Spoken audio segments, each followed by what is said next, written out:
Welcome back to the video recaps from the PWA World Cup here on Sylt. We have the last days of racing coming up and I'm going to tell you why this might be the most difficult PWA season I've ever competed in.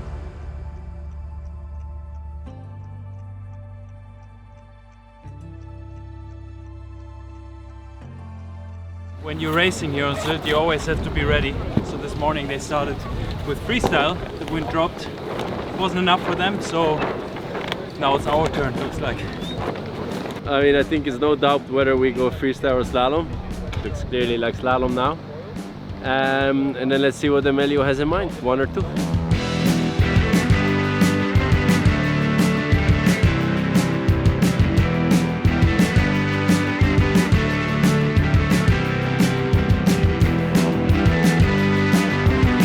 The wind looks pretty light right now actually. So from this morning it dropped quite a bit. It's still a bit offshore as well. Right now they're measuring 5 to 10 knots, so that means powerful fuselage, front wing a little bit further forward, at least a wing with 500 square centimeter, maybe even bigger. So yeah, pretty big setup with a lot of power, so we can make it around the course in the light wind.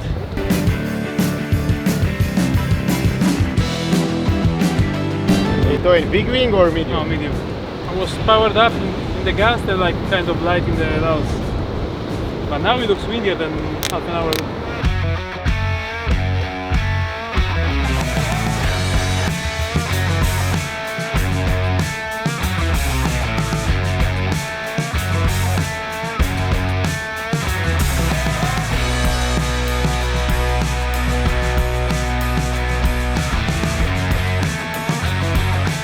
If you ever wondered how our starting procedure on the water works, I want to break it down for you.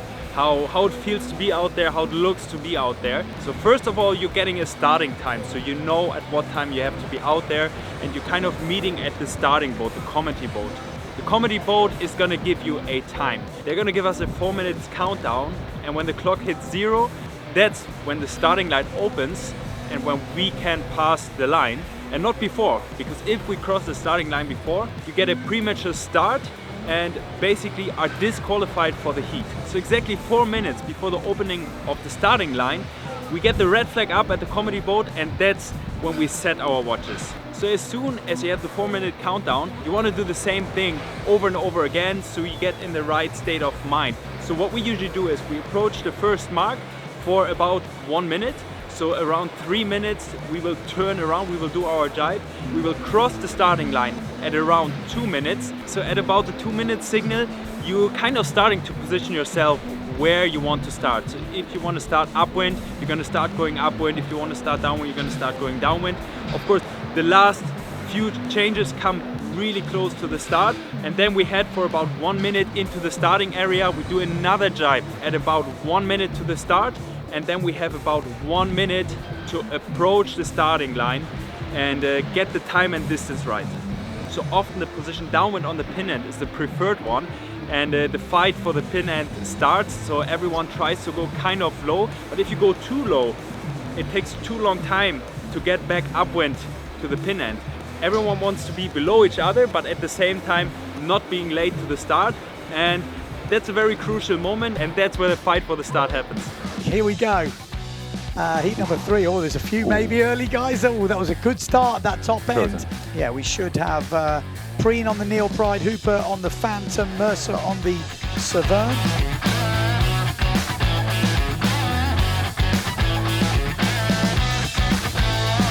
Enrico Marotti, then Mortafon, then Mercer, then Becker.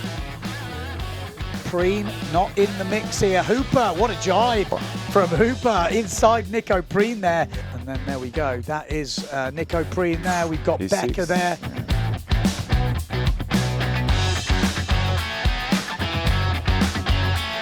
Oh, and actually Preen's had a bit of a shocker there. He's dropped back to Hooper with that jibe on the inside before.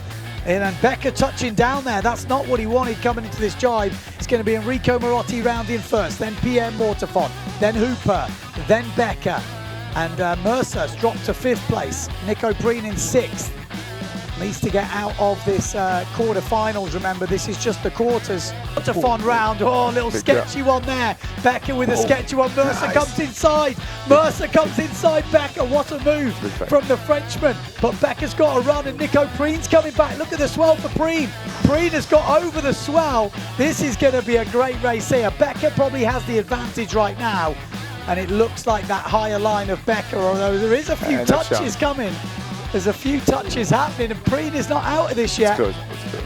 He's not out of it, but it's close. There's a big swell line here for Becker. Preen, oh, he touches again.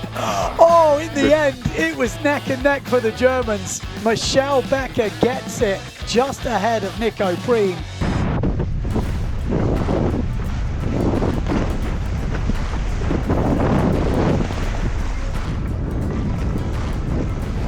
I didn't make it? Okay, thanks. Daniele Benedetti, Matteo Iachino, Bruno Martini, Good race, but Alex not quite enough. Und daran hat sich bis zum It's patchy. Some moments are good, but around the jibes was super light, so I take the bigger gear. I was light. It was not easy. Really light. And with everything big and the sail is 8 meter, because like in the gas you have some power, but then in the light there is nothing, and it's some lightness in the board. I had to go back to my old back wing because I don't have a spare one of the new one, and as you guys know, my tail wing broke back in Fuerteventura in a crash, and I was not able to get a hold of a new one. So lucky, like I told you guys, Enrico borrowed me his tail wing, but he needed his own one back, which actually makes a massive difference, because the old one has a design which is almost 3 years old, 2 or 3 years old, so it makes a massive difference in speed. So I really close with Michel there at the end. My start was not great, kind of okayish, not a great first jibe, and from then on I was just trying to fight back. The conditions were so different to all the other days. The wind was light, so we were on our biggest gear. It was quite wavy out there, and then elimination was followed by 3 days of basically no wind.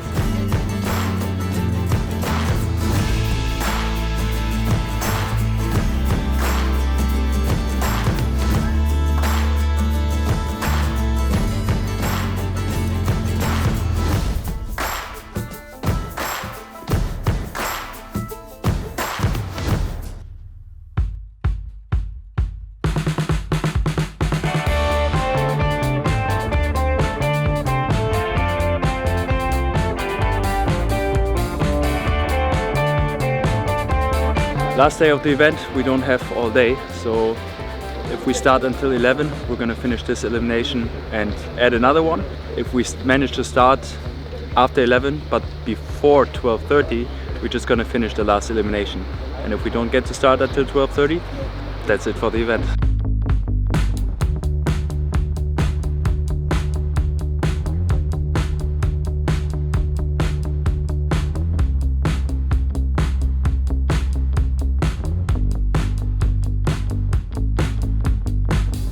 I think it's gonna be hard racing because today is really tough. Points are really close, and yeah, I feel confident and go for it. We will see the wind pick up. It's supposed to be strong, but it's not at all. So let's see.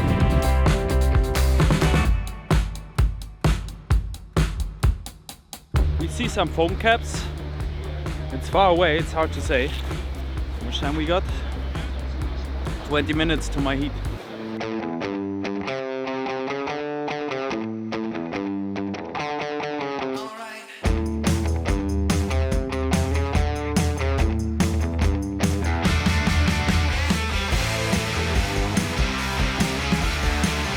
We've got, like I say, big guns in this one. Nico Preen's in there.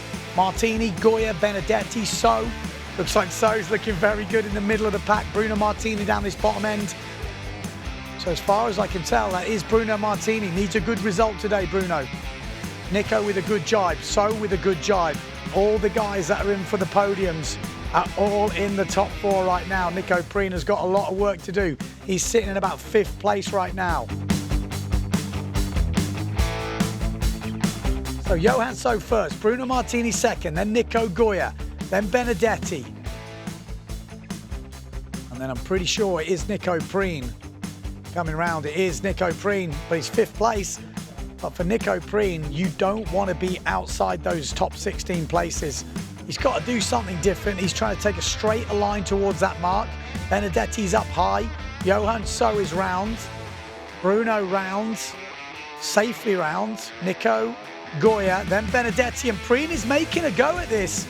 He is making a go, but Benedetti has got him covered, I think.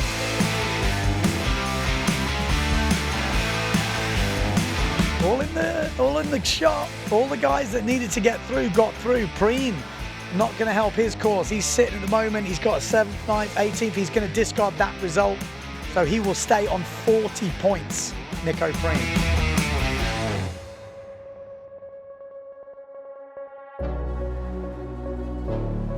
So easy conditions out there. It's like cruising right now. Really relaxed. Had a good heat, but if everyone else, if there's 4 people in your heat who can basically win a race, and then the conditions are so easy where nobody is really, well, you can't benefit from mistakes, then it's just almost impossible. So I think if I had to guess the positions in my heat, it would have gone exactly like this. So can't really expect much more.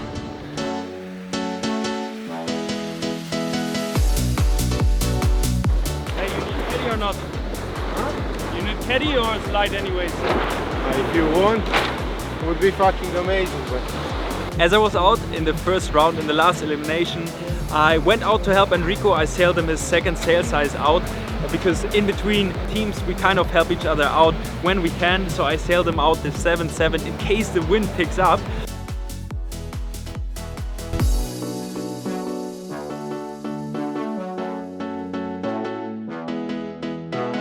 Enrico Marotti still leading, Mortefon 2nd, Johan So in 3rd. Let's count them round. It is Enrico Marotti 1st. Not the best jibe from Enrico, and it's a good jibe from Mortefon. He could seal this 2nd place guaranteed here, but look at Johan So coming back. Johan So wants to win this last race. It's definitely not all over. Mortefon pushing hard up that top end, So pushing down this bottom end, but it will be Enrico Marotti that wins the last elimination. Mortefon looks like he grabbed 2nd, So will finish in 3rd. Now let's have a look at the rest of the riders. Where's Bruno Martini? It makes a big difference. Then we've got Maciek Rakowski, so 4th for Maciek. Then we've got Bruno Martini, so he finishes in 6th place. So Bruno Martini finishes in 6th place. At least Enrico's winning the race for us. Und du bist 10., wenn ich mich nicht verrechnet habe. Weil Matteo verkackt hat? Nee, weil Thomas 8. geworden ist. Wie, das? Hat er sich abgepackt? Mhm. Dann könnte es um einen Punkt gereicht haben. Genau. And with the last result, I managed to just squeeze into the top 10 by 1 point. 10th place here on Sylt, and the fights for the podium were also on. Winner of this year's Slalom World Cup in Sylt was Johan So, who really kind of dominated the event. Really solid performance. Pierre Mortefon in 2nd, and then it's Bruno Martini in 3rd. feels good, feels good. The gear was working good, and it was a nice event. And also was my first event since Japan last year. So I wanted to show who's the real champion for those in doubt, you know. So yeah, about that. Bravo. Thank you. You too. Yeah, feel amazing. Was a kind of a hell week. Still, I did a lot of mistake. Some, I don't know, stupid but tiny mistake. Then it cost me quite. Yeah, it cost me quite a lot. But now, really happy because I was there all the time. Again, I make a stupid mistake now, but the important thing is was to be there. Doesn't matter if it's fin, if it's foil, if it's whatever you guys want, I'm there. And I was really happy for Bruno because his performance at Fuerteventura was not quite as good. His results are quite fluctuating. He did a 35th place in Fuerteventura and a 3rd here on Sylt. So such a massive difference, and that is really going to put a big dent in his overall ranking this year. And that's also why this might be one of the toughest seasons I did in the World Tour, because we don't have an event discard this year. So we have 3 foil slalom events and you can't discard any of them. And therefore you kind of have to be consistent. So I now have an 11th and a 10th place counting, and with that I have the exact same points as Jordi Wong and Thomas Goyard. 3 people with the same points. So super close fight. It's gonna be a super close fight yeah, for the 7th, 8th, 9th, 10th, and it's also gonna be a super close fight for the 1st, 2nd and 3rd. So I'm looking forward to Japan, the last World Cup of this year, which is coming up in 1 month. So definitely be sure to subscribe if you don't want to miss that. And also don't miss our windsurfing clinic over in Uruguay coming January 20th to 26th. We are going to Uruguay for a windsurfing clinic, for a race. I will leave you all the infos down below. So if you are from Chile, Brazil, Argentina or Uruguay, be sure to come around, or wherever else in the world. I'm looking forward to meet you. Again, I'm gonna leave the infos down below. Be sure to check it out. And with that, I would say that was it for this video. That was it for the World Cup on Sylt, and I'm looking forward to the next one.